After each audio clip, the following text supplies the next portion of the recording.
Jithu Joseph പറഞ്ഞു ഒരു expectation വേണ്ടെന്ന് പറഞ്ഞ് വന്നു. ബട്ട് ഇത് തിയേറ്ററിൽ തന്നെ പോയി കാണണം. ചിലവർ ചിലപ്പോൾ ഇത് കൊള്ളൂല എന്ന് പറഞ്ഞു കഴിഞ്ഞാൽ അതൊന്നും കേൾക്കരുത്. തിയേറ്റർ പടം നമ്മൾ ആരും വിചാരിക്കാത്ത ഇജാതി ട്വിസ്റ്റും സൂപ്പർ. ഇറ്റ് ഇസ് തിയേറ്റർ തന്നെ പോയി കാണണം. വീട്ടിൽ ഇരുന്ന് OTT വരുന്നവരാരും കാത്തിരിക്കരുത്. തിയേറ്റർ തന്നെ പോയി കാണണം. Very good. Hats off to Jeethu Joseph.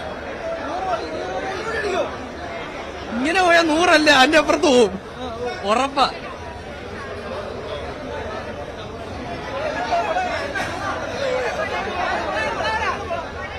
എനിക്ക് എന്തിനോ വേണ്ടി എടുത്തോളം എനിക്ക് ഫീൽ ചെയ്തത്. കാരണം വെച്ചാൽ പാർട്ട് 2 തന്നെയാണ് ഭയങ്കര ഇഷ്ടപ്പെട്ടത്. 1 ഉം 2 വെച്ച് നോക്കുമ്പോഴത്തേക്കും 1 ഉം 2 തന്നെയാണ് ബെറ്റർ. 3 വെച്ച് നോക്കുമ്പോഴത്തേക്കും അതായത് ക്ലൈമാക്സ് നേരത്തെ ജിത്തു ജോസഫ് പറഞ്ഞല്ലോ ക്ലൈമാക്സ് കയ്യിലുണ്ടെന്ന്. അത് അതുപോലെ തന്നെ ക്ലൈമാക്സിന് വേണ്ടി മാത്രം എടുത്തൊരു പടം പോലെ ഫീൽ ചെയ്ത് ഭയങ്കരമായ കാര്യങ്ങളൊന്നുമില്ല. ജസ്റ്റ് ചുമ്മാ കണ്ടുപോകാൻ പറ്റിയൊരു പടം അത്രേ ഉള്ളൂ. 1 ഉം 2 തന്നെയാണ് ഏറ്റവും ബെറ്റർ. ഇല്ല, പ്രതീക്ഷയില്ല. ദൃശ്യവും ലാലേട്ടൻ ഇത് രണ്ടും ഒരു ബ്രാൻഡാണ്. അത് വെച്ച് നോക്കുമ്പോൾ ജിത്തു ജോസഫിന്റെ അവസാനം വെച്ച പടങ്ങൾ എങ്ങനെയാണോ അതുപോലെ തന്നെ 3 അവിടെ ഇവിടെ കൂടെ അവിയല് പരിപാടിയാണ് നിർത്തിയിരിക്കുന്നത്. 1 ഉം 2 തന്നെ ഏറ്റവും ബെറ്റർ. പടം നന്നായിട്ട് പോകുന്നുണ്ട്. ഇതിനകത്ത് വിമർശനം വരുന്നതിന്റെ ആവശ്യം എന്നറിയാവോ? എന്തെങ്കിലും ഒന്ന് കാര്യം പറയും. പടം സൂപ്പർ ഫിലിം മസ്റ്റ് വാച്ച്. നിങ്ങൾ കാണേണ്ട സിനിമയാണ്. ഒരു കുടുംബത്തെ സംരക്ഷിക്കാൻ വേണ്ടി ജോർജ് കുട്ടി എന്ന കഥാപാത്രം ഇപ്പം 4ാമത്തെ ഒരു പാർട്ടിലേക്ക് പോകാനുള്ള ഒരു കയറ്റിങ്ങിൽ നിൽക്കുന്നത് പടം തൂക്കിയിട്ടുണ്ട്.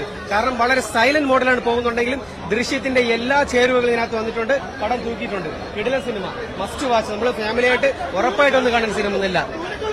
ആ 2വിനേക്കാൾ ഡെഫിനറ്റ്ലി. കാരണം അറിയാവോ, ഈ പടം സ്ലോ മൂഡിലാണ് പോകുന്നത്. ഒരു കുടുംബത്തെ സംരക്ഷിക്കാൻ വേണ്ടി ജോർജ് കുട്ടി എന്ന കഥാപാത്രം അത് എത്രത്തോളം എഫേർട്ട് എടുത്തിട്ടുള്ളത് ക്ലൈമാക്സ് കാണുമ്പോൾ നമുക്ക് മനസ്സിലാക്കാൻ സാധിക്കും. പടം നല്ല രീതിയിൽ കൊളുത്തിയിട്ടുണ്ട്. ലാലേട്ടൻ നല്ലൊരു പിറന്നാൾ ആശംസകൾ. ഈ പടം ഈ ദിവസം തന്നെ ഇറക്കാൻ സാധിച്ചാൽ അതിയായ സന്തോഷമുണ്ട്. ഇവിടെ വെച്ച് അവസാനിക്കുന്ന ചോദ്യത്തിന് വിരാമം വിട്ടുകൊണ്ട് ഇനിയൊരു ചാൻസ് കൂടെ ഉണ്ട് എന്നുള്ളത് നമുക്ക് വെയിറ്റ് ചെയ്യുകയാണ്. നമുക്ക് കാണാം, കാത്തിരുന്ന് കാണാം. ദൃശ്യം 4ലേക്ക് വെയിറ്റ് ചെയ്യാം. സംശയമില്ലാത്ത കാര്യമാണല്ലോ. പടം ഇറങ്ങുന്ന മുമ്പ് തന്നെ 10-25 കോടി ആയി പ്രീ ബുക്കിംഗിൽ. ആരെ കൊണ്ട് സാധിക്കും മലയാള സിനിമയിൽ ഇത്തരത്തിലൊരു അച്ചീവ്മെന്റ്സ്? അടിപൊളി, നല്ല പടം. എക്സ്പീരിയൻസ് നല്ല. എന്റെ ദൃശ്യത്തിന്റെ എന്റെ ഫസ്റ്റ് തിയേറ്റർ എക്സ്പീരിയൻസ് ആണിത്. ഞാൻ ഫസ്റ്റ് പാർട്ട് തിയേറ്ററിൽ കാണാൻ പറ്റില്ല. സെക്കൻഡ് OTT ആയിരുന്നു. തിയേറ്ററിൽ റിലീസ് ചെയ്തപ്പോഴും കാണാൻ പറ്റില്ല. ഇത് ആദ്യത്തെ 2 പാർട്ടുമായിട്ട് കമ്പയർ ചെയ്ത് നോക്കുമ്പോൾ കുറച്ചുകൂടെ ഫാമിലി ഓറിയന്റഡ് ആണ്. നമ്മൾ ദൃശ്യം എന്ന് പറയുന്ന ഒരു മൂവിയിൽ എക്സ്പെക്ട് ചെയ്യാത്ത ലാലേട്ടനെ നമ്മുടെ ആ ക്ലൈമാക്സോട് അടുക്കുമ്പോൾ നമുക്ക് കാണാൻ പറ്റും. ഒരു മകളെ രക്ഷിക്കാൻ അച്ഛൻ ഏതറ്റം വരെയും പോകും എന്നുള്ളത് നമുക്ക് അറിയാൻ പറ്റും. എനിക്ക് തന്നെ ലിറ്ററലി സ്പീക്കിംഗ് ഞാൻ കരഞ്ഞു പോയി ലാസ്റ്റ്. ഇമോഷണൽ. നമുക്കൊരു ഫാമിലി ആയിട്ട് കണക്ട് ചെയ്യുമ്പോൾ നമുക്കറിയാം പടം മൂവ് ചെയ്യുമ്പോഴേ ആദ്യം കുറച്ച് സ്ലോ ആയിട്ട് വരുമ്പോഴേ നമുക്കറിയാം ദൃശ്യം നമുക്ക് അറിയാം ഇങ്ങനെയാണ് സംഭവിക്കാൻ പോകുന്നത്. എന്തായാലും മസ്റ്റായിട്ട് തിയേറ്ററിൽ കാണണം. 1, 2വിനേക്കാളും ഒരു വേറൊരു ലെവലിലാണ് 3. വീണ്ടും നമുക്ക് ദൃശ്യം 4ലേക്കുള്ള നമുക്ക് തന്നെ രോമാഞ്ചം കൊണ്ടുന്ന രീതിയിലേക്കാണ് ലിസ്റ്റ് വന്ന് നിർത്തിയേക്കുന്നത്. തീർച്ചയായും ഹാപ്പി ബർത്ത്ഡേ ആൾസോ. എല്ലാവർക്കും വന്ന് കാണാൻ പറ്റുന്ന ബെസ്റ്റ് ഒരു ഫാമിലി എന്റർടൈനർ മൂവി.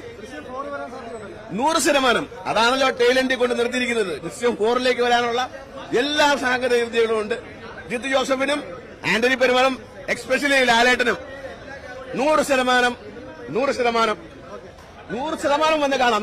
എന്തായാലും കാണുക, അത്ര തന്നെ. പടം ഒരു ഫാമിലി മൂവി, അത് ആ ഒരു രീതിക്ക് തന്നെ എടുത്തിട്ടുണ്ട്. പിന്നെ ക്ലൈമാക്സ് ട്വിസ്റ്റ് കൊള്ളായിരുന്നു. പക്ഷേ അതിന് മുമ്പത്തെ സീനുകളാണ് പ്രശ്നം. പടം കുറച്ച് നല്ല രീതിക്ക് ലാഗ് ആക്കിയിട്ടുണ്ട്. അതാണ് കുഴപ്പം.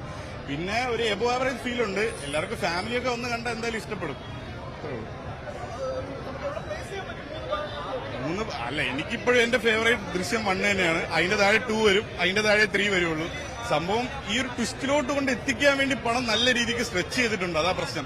അവസാനത്തെ ഒരു അരമണിക്കൂർ കൊള്ളാം, ഓക്കെയാണ്, അടിപൊളിയാണ്, നല്ല ട്വിസ്റ്റ് ഉണ്ട്. ജിത്തു ജോസഫിന്റെ മെയിൻ സാധനം തന്നെയാണ്. നല്ല അടിപൊളി ട്വിസ്റ്റ് ഒക്കെയാണ്. പക്ഷെ അതിന് മുന്നോട്ട് നോക്കി എന്താണെന്ന് ചോദിച്ചാൽ ഒന്നുമില്ല. ഫസ്റ്റ് ഹാഫിലൊക്കെയായാലും ഒന്നുമില്ല. പിന്നെ കുറച്ച് ഫണ്ണ്, കോമഡി അങ്ങനത്തെ സാധനങ്ങളൊക്കെ ആഡ് ചെയ്തിട്ടുണ്ട്. പിന്നെ എന്തായാലും ലാസ്റ്റ് മൂവി കണ്ടു കഴിയുമ്പോൾ ആ ഒരു ട്വിസ്റ്റ് ഒക്കെ കാരണം മൂവി സാറ്റിസ്ഫൈഡ് ആവും എന്തായാലും. അങ്ങനെ എനിക്ക് പേഴ്സണലി ഇഷ്ടപ്പെട്ടു. കൊള്ളാം, നല്ല മൂവിയാണ്. എല്ലാരും വന്ന് കാണണം. എനിക്ക് പേഴ്സണലി ഇഷ്ടപ്പെട്ടു. കൊള്ളാം. അല്ല, ഹൈപ്പിലുകൾ അത് ഓരോരുത്തരുടെ ഒപ്പീനിയൻ അല്ലേ. ഇപ്പം ഫസ്റ്റ് ഹാഫ് അവര് നല്ലപോലെ ബിൽഡ് ചെയ്ത് കൊണ്ടുവന്നിട്ടുണ്ട് സെക്കൻഡ് ഹാഫിന് വേണ്ടി. സെക്കൻഡ് ഹാഫിൽ ഒരുപാട് ട്വിസ്റ്റും അങ്ങനത്തെ കാര്യങ്ങളുണ്ട്. ഇപ്പൊ നമ്മൾ അതിൽ കാണിക്കുന്നതെന്ന് പറഞ്ഞാൽ ജോർജ് കുട്ടിക്ക് ഏറ്റവും വലുത് തന്റെ ഫാമിലിയാണ്. തന്റെ ഫാമിലി നഷ്ടപ്പെടാതിരിക്കാൻ അയാളെ ഏതറ്റം വരെ പോകുന്നുള്ളതാണ് ഈ സിനിമയിൽ നന്നായിട്ട് കാണിച്ചിരിക്കുന്നത്. നല്ലൊരു പടം.